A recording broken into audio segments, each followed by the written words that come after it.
What's up, everybody?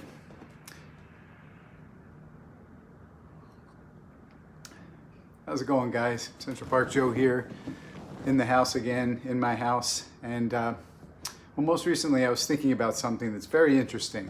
It's a very interesting statement, and I think we can attribute it to Bruce Lee, in that I think it goes something along the lines of simplicity is the key to mastery. And there's a lot to unpack in that quote, if that is the exact quote. And hopefully someone will jump on here and be able to either verify it or correct it. But to me, how I interpret this is, and how I see this quote, is that it's almost the same as kind of like trusting your instincts in a sense. And so what happens is, especially nowadays where we've got access to so much information via the internet and all forms of media, we can easily get caught up in the sort of treadmill or hamster wheel of seeking the answer, looking for the meaning of life, whether that be through podcasts, through inspirational quotes from people, through YouTube videos, through content creators who specialize in things like that. And oftentimes it's all right up here. It's all in our head. We should trust our own instincts, because in the end, in the final analysis, hey, oh, Seattle. Oh, I love Seattle. What a beautiful city. Seattle is gorgeous. I think it's the Emerald City, right? And it's called that for a reason. It's just so gorgeous there. And by the way, every time I've been there, it's been either sunny or warm or pleasant. Very, very, very few times I've been there where it's been overcast and rainy and what people would call depressing. So Seattle is a great place, and you're so close to mountains and so close to water and oh, it's got everything. Yeah. Plus all the industry of like gaming and tech and all that stuff. There's a big, it's cool. It's a great city. But getting back to my point regarding forever searching, and I know a lot of people who, they become addicted to podcasts. They become addicted to certain avenues or certain forms of entertainment, where they're searching for that answer. They're searching for that spark that's going to get them going in the right way, or get them on the path, or keep them on the path, or dig them out of depression. And really, it's here. It's in our heads. It's in our hearts. It's our instincts that are going to help create that. And all we need to do is sometimes take a look at the simpler solution. How I relate it to what I do in the world of physical fitness is typically the simple, most basic exercises are the ones that are going to get you the best results. It's just that you have to do them repetitiously over and over and over again until you get really good at them. Then the results will come. But it takes time, it takes patience, and it also takes fortitude in terms of sticking to those things. Here's Mrs. Central Park's cup here that I'm having a little coffee out of. It reads, "We can't spell success without you." Right? You guys are the best. I love all of you guys across all the platforms. I know that I'm terrible with getting back to all of you guys with comments, but I'm trying my best to get to answer each and every one of you. Love all you guys. So thank you again. I just wanted to interject that into this little not rant. I guess people always come on here and they want to rant and rave and stuff, but I'm not really ranting and raving. It's just ideas that pop into my head that I think about and want to share with you guys. And hopefully, actually, I'm having it black now. We're starting to get low on my wife really likes this creamer that I get at a local store by us that's made by Chobani, the yogurt people. It's kind of like an all-natural creamer that we're getting a little low, so I don't want to use it all up. So I'm having it black. Sometimes I have it black, sometimes it's... Yes, I am. Yeah, I'm a personal trainer by trade, so I train people. Most days I'm busy training people, and I intersperse my training, my videos and stuff in and around my clients. So Yeah, that's what I do. And hey, if anybody is looking, actually, I have a few clients who are a little bit banged up, a little bit injured. One kind of got a bit injured, down on vacation. Another is recuperating from something else. I've got a couple of slots open, so hit me up if anybody's interested in some training. So especially here in the New York area, it's getting warm. I train people outdoors, so that's great. Or we could work something out over the interwebs, so to speak. Yeah. Have you ever killed anyone with bear? What? No. Only with kindness. Yeah. Only with kindness. Yeah, that's how you kill people, right? You don't kill them with your bare hands. Which is, a fair question, I guess. People ask people all the time that stuff.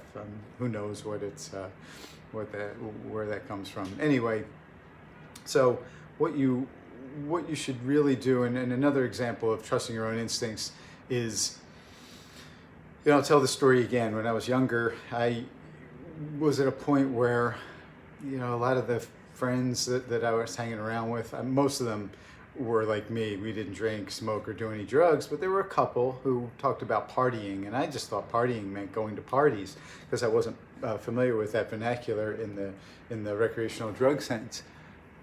How to walk away from a fight? I run away from a fight. I use my legs. That's the best way to avoid a fight. The toughest people I know avoid fights, avoid conflict. So just run.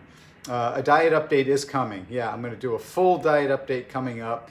I tweaked a couple of things here and there. I've added a few more different types of fruit in. The oranges have been really good. So Mrs. Central Park really likes them. So I've been getting oranges, mandarins. They're hideously expensive, and I don't really buy them, but these sumo oranges that some people are really crazy about, they're pretty good. So I've been eating more oranges, apples as always. My eggs are usually at around six or so a day. Chicken, ground meat. I added in rice cakes. I feel like I need starchy carbs only because I've been with boxing and everything. So that adds another layer of intensity to my workouts. So I've been adding some rice cakes in, and that's pretty much the main changes in my diet. Still going strong with carrots and stuff like that. Just drinking water, coffee, a little bit of pickle juice here and there. So pickle juice is getting expensive, guys. I think people are catching on to the whole pickle juice craze. Not that there ever was like carrots. Yeah, carrots are carrots are a staple. That goes without saying. It's raw carrots are one of the best, most satisfying foods to me. It's the same thing as like at night when people say they crave ice cream and they eat like a pint of ice cream at night, or chips or anything like that. Like carrots have the same effect on me as all those other things. Same with apples, especially if you can get some good apples. Like I go down to the farmer's market at Union Square, which is a famous farmer's market here in New York. And the farmers there have great apples. And so I eat pretty much at least three apples a day, probably 2 or 3 oranges, and 6, 7, 8 eggs a day. It's pretty much my staple diet. Lots of water, coffee usually in the morning, but I had some left over, so I figured I would have some to perk me up because it's about 3:30, almost 4 o'clock here in the afternoon. I think anyway. I haven't looked at the old clock on the wall in a while, but so peer pressure comes along. Joe, come with us. We're going to go party. I'm like, okay. I was in, I think, 9th grade at the time, and I remember everybody pulled out like joints and stuff. So I was like, oh well, this is not really what I had in mind. And rather than bow to the peer pressure of that social network, I was like, I got to go back inside, and went back in, and it was during lunch break, or I don't know, some sort of a break at school, that you get on with the message. It came at the right time for me. Oh yeah, so again, back to the message. So I'm getting to it now. Sorry, I get sidetracked with the questions. I don't want to ignore anybody. but it really, it is, it's within us. And one of the things I'm fond of saying is we were all born with everything we need. And that's very true, especially with our instincts. Instincts and solutions to problems are all best approached in the simplest manner. And if we kind of can take a step back and look at certain issues that we're having problems with, or problems, and you could see, oh, well, maybe if I just took care of this one aspect of this issue that I'm having trouble with, all of a sudden the other ones start falling into place. You feel a sense of accomplishment. It's that feeling, which is really a good feeling of like a weight lifted off of your shoulders. And you're like, you say to yourself, why was I procrastinating? Why didn't I take this problem on? But again, it's getting back to what I addressed in my previous videos, which is the idea of negative self-talk, and having that negative self-talk reinforced by someone else saying something which could be to them a seemingly innocuous word or phrase, which will just serve to heighten whatever approach avoidance or anxiety that you're facing. And I know that's happened to me many times, where I'm talking myself into problems, and someone comes along and kind of in a half joking manner says something that hits that same nerve, and then that's when you know you're set back. So it's important to detach from those situations and look at things for what they are in the most simplest terms, which is, I don't in turn go to people and say silly, seemingly innocuous I don't know, not just kind of like, I wouldn't call it trash talking or just, but just, you never know where a person's at, you know, and and if they're not expecting that from you, and you come out and say something that could be construed as as piling on, or as a negative thought, or as something that's hurtful in a lot of ways, that's not going to help anybody. It's not going to help any of us. You know, again, it's so I went back in, and I felt really good about myself, that I was able to trust my instincts. And I really pretty much lost touch with most of those people during high school and afterwards, but every so often now I see them pop up on Facebook in particular, and you look at them and you're like, oh man, I'm so glad I didn't go down that path, because that's not the path of health, longevity, vibrance, and all the things that I know that I'm striving for, and that I'm hoping that all of you guys are striving for as well. So yeah, so that was a perfect example of that. Another example is, and I spoke about this in my last video as well, in the workplace, right? Your workplace, you go in and your boss says, hey, I need somebody to work overtime. And instead of responding with, okay, boss, I'm in, or boss, I wish I could do it. I wish I can give you the time, but this week it's not good. I've got family obligations. I've got some other things to take care of, but you can count on me next time. That's a good answer. But what I did, and this is back in my 20s, a long time ago, that doomed me at a company that I loved working for, I said to my boss, who happened to be one of the owners of the company at the time, so really bad, I said, you're lucky I work 5 days a week. And I was like, oh, you know, the crickets. And I didn't really pay much attention to it until, you know, about a year later, when I was like, gee, I wonder why their perception of me has changed. I couldn't put my finger on it, but I believe it comes back to that. So just be very careful with the self-deprecation that you talk to yourself with. Oh, I don't know why I'm here. I'm not good enough. I don't belong here. This is crazy. I should just go home. This isn't for me. All of those things that we tell ourselves, you know, are very, very irrational, and you start to believe them. You really start to believe them. I mean, I think that there are ways of being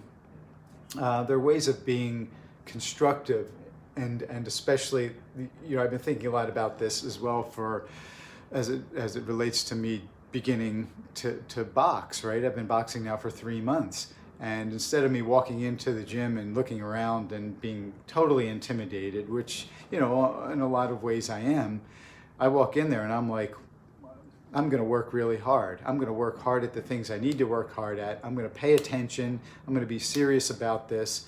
And I'm going to be at that level one day. It may not be tomorrow. It may not be next month. It may not be for a year.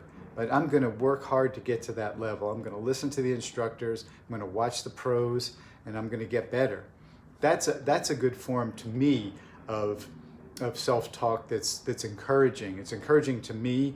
It's encouraging to everyone around you, and it's also something if you're talking to yourself like that, and then in turn you're someone in your family or a friend or business partner or something is struggling, instead of piling on, you could turn to them and say, stay on the path. We've got this together. It's we're a team here. Be genuine. Be serious about it. Be in some ways direct, but not painfully direct, where you're fat, you suck, right? That's not going to help anybody.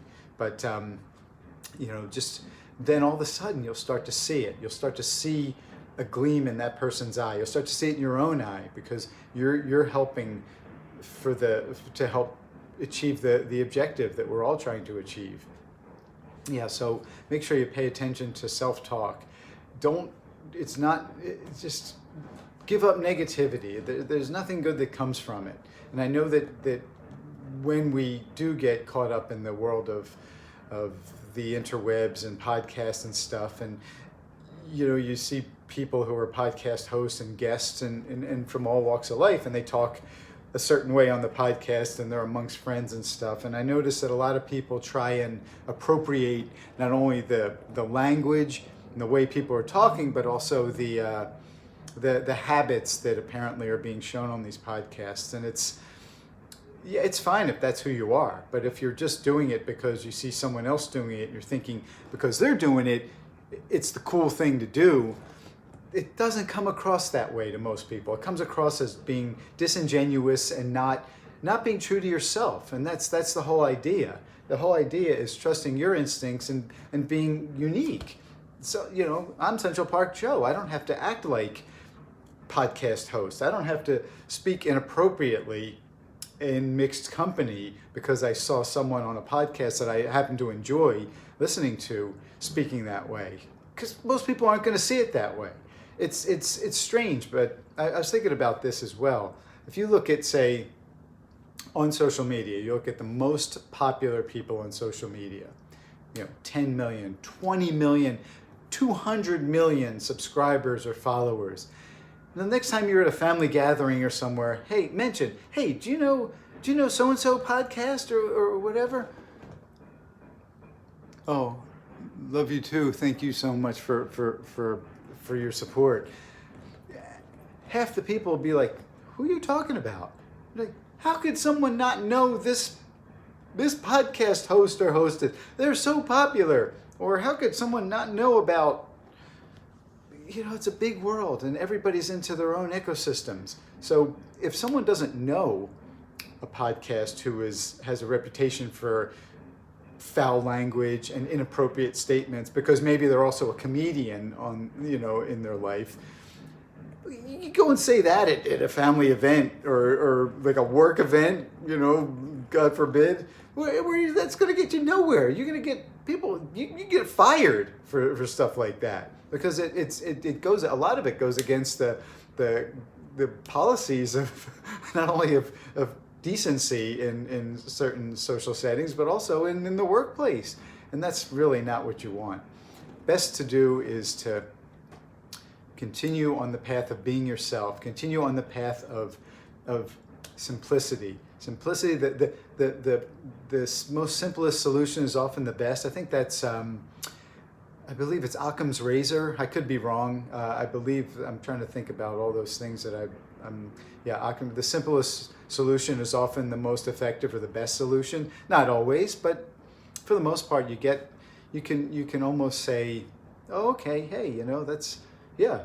And also there's a way of saying these things or suggesting these things to people that doesn't make them look like you're trying to outshine them as well, which is something else that we really don't want. And I'm seeing it in the context of boxing as well. And when I walk into the Church Street boxing gym where I train, I immediately know I'm the student and the instructors are the instructors. And I always have that respectful cushion, if you will. I don't know what else to call it, but I'm not there to make fun of them. I'm not there to joke with them. I'm not there to pretend I'm in their gang, okay? Even if there are 2 or 3 instructors there who I look up to and fighters, because they're all fighters there, and they're joking around, I tend to not join in and to try and make it like I'm in that clique, or that I have the right or the authority to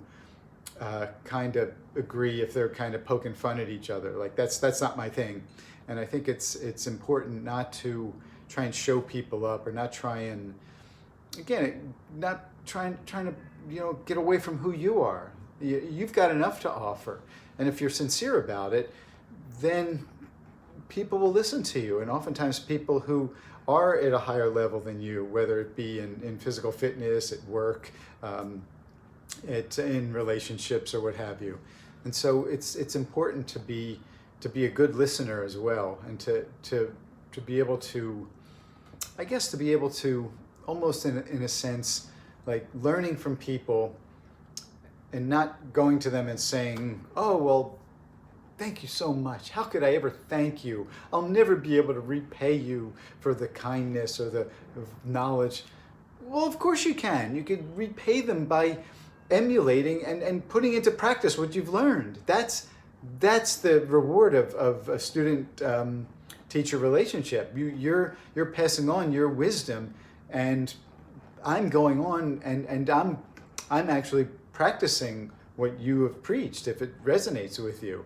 So that's exactly it. You put into action those words and those teachings, and that's how you thank somebody. It's kind of like, you know, when like you're someone comes to you, a friend or family, and they say, oh, hey man, you know, I need to get a car, but I really don't have any money. I was just wondering if you could help me out with that. And you say, okay, yeah, so here's what we're going to do. You come to work with me, okay? Wednesdays and Saturdays after school, or you come to work with me on the weekends, and so here's the money for the car. In 6 months, that debt will be paid off. We'll call it even. And they're like, yeah, well, I just kind of wanted the money. So people want you to do all the work for them, right? And that's not going to help anybody. It's certainly not going to help the person who's looking to buy the car, because what they're going to do is get a false sense of how things work in life, and the value of work, and the value of money, and the value of your word, especially when it comes to you know, friendship, when it comes to relationships and things like that. So you kind of have to read between the lines there too, and almost be a detective, but and you can see what people's motives are. If they're really sincere, hey, if they really want that car, they'll be like, okay, you got a deal. Wednesday and Saturday, I'll come to work with you after school all summer. By the next fall semester of school or what have you, I'll have enough money for the car. I'll buy the car. Everybody feels good. You feel good because you've helped someone out. They feel great because they feel like they've actually accomplished something. They've actually worked for something. And hopefully that will stick with them, and then they'll be able to put all those things into practice down the road in terms of their career and life, if it happens to be that type of situation where it's a family member, a child, or what have you. But oftentimes they just want you to do the work, right? Like, oh, thank you. How could I ever thank you for the work that you've helped me do? It's like, dude, you know, it's self-evident. You don't have to thank me, you know. Just put into play what I'm teaching you, or take my goodwill and spread that around. You know, that's what you want to do. So I know this is an impromptu live. I really like going live just in case anybody's available to join. I know it's a funny time, but I really want to come on here, talk to you guys a little bit about what's been on my mind a little bit in terms of trusting your own instincts. oftentimes what will happen there is you'll find it. You'll find the answer, so to speak, in the podcast or on the post or on the YouTube channel that you follow. And what it'll be is exactly what you've been thinking. How many times has that happened where you actually are like, I know I'm on the right path. Here's someone who I look up to who's successful, who's saying the same thing.